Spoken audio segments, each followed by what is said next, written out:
Alhamdulillah, wassalatu wassalam ala rasulillah wa ala alihi wa sahbihi ajma'in.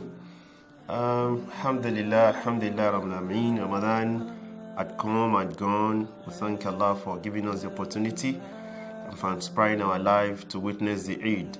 Allah says in the Quran al-Kareem, وَلْتُكْمِلُ الْعِدَّةِ وَلْتُكَبِّرُوا اللَّهَ عَلَى مَا أَهْدَاكُمْ وَلَعَلَّكُمْ تَشْكُرُونَ.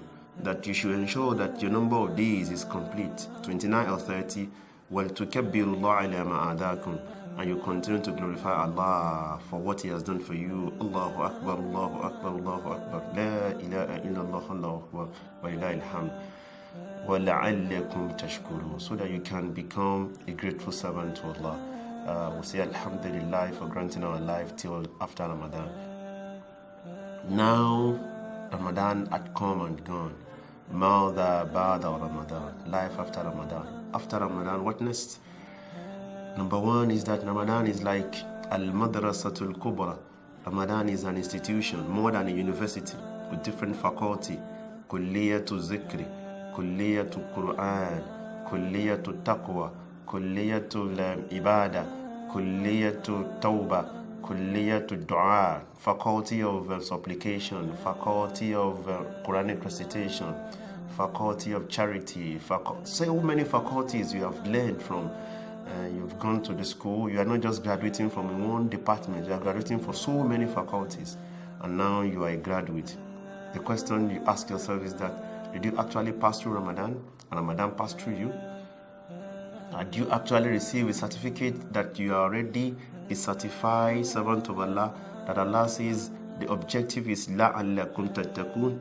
Are you one of ma'al muttaqun? Are you one of those who actually are pious? Are you pious now? Did you intend to go back to some of the things you have done after Ramadan? No, please don't. Allah subhanahu wa ta'ala wants you to learn in Ramadan 1 month, intense learning, intense righteous act, so that you can replicate it in the next 11 months of the year. Brothers and sisters in faith, distinguished viewers at home, this is a period where Allah subhanahu wa ta'ala wants to try you. It's a trial. Now Shaitan will be unchained. Shaitan that was chained during Ramadan, now it is now left for you to see what you can do after Ramadan. What can you do after Ramadan? Life after Ramadan. Number one is that your salah still remain.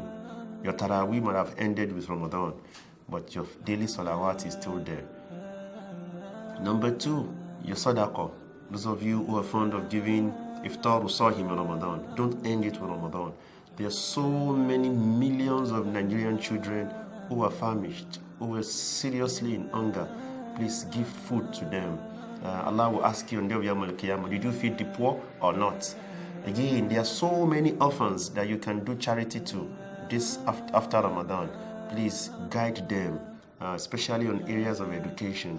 You can give them so that they can get educated. There are millions of Nigerians, millions of Muslims all over the world who are in serious problem and adversity. You can alleviate their problem by giving charity. Again, in Ramadan, you read Quran. Some of you read 2 Quran, 3 Quran. You are even competing. You are doing musabaqah, bil khayrat. You are doing competition in righteousness.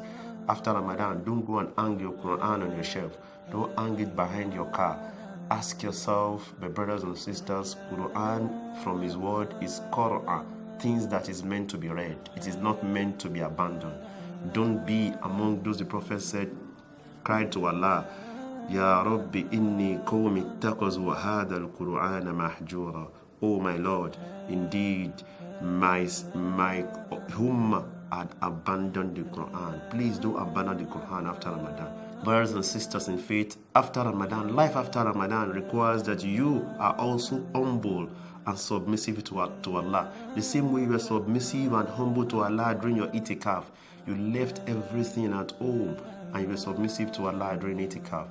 Ask yourself now, you were here now. After Ramadan, are you going to be humble? In Ramadan, you were kind and good-hearted. You refrain from vain talks. You don't say things. If you want to say bad thing, you quickly correct yourself. I'm in Ramadan. You quickly caution yourself. After Ramadan, don't fight with the bus conductor. Don't fight with your friends. Make friends with people, even when you were provoked. Just like you say when you are Ramadan, in him, restrain yourself. I will not be angry. I will not be angry. This is from Shaitan. These are the things you need to do after Ramadan. Allah subhanahu wa ta'ala wants you and I to learn a lot from Ramadan so that we can replicate it after Ramadan. The life of Ramadan is something that you need to go to. After Ramadan, fasting has not ended. There is also fasting ba'da Ramadan, and that is what we call Sittatu Shawwal, 6 days of fasting after Ramadan. For if you do the fast, you'll be getting a reward of about fasting for the whole year. My brothers and sisters in faith, fasting does not just end with Ramadan. There is fasting on Mondays and Thursdays of every month, lunar month. Brothers and sisters in faith, fasting does not just end with Ramadan. There is fasting on the day of Arafah. There is fasting on the 13th, or 14th, or 15th of the lunar month. This is what Islam has taught you and I. Don't be a yearly fasting Muslim, only Ramadan alone. This is what Ramadan has brought unto you. We pray to Allah subhanahu wa ta'ala, make it easier for you to imbibe this spirit of Ramadan after Ramadan. Wassalamu alaikum wa rahmatullahi wa barakatuh.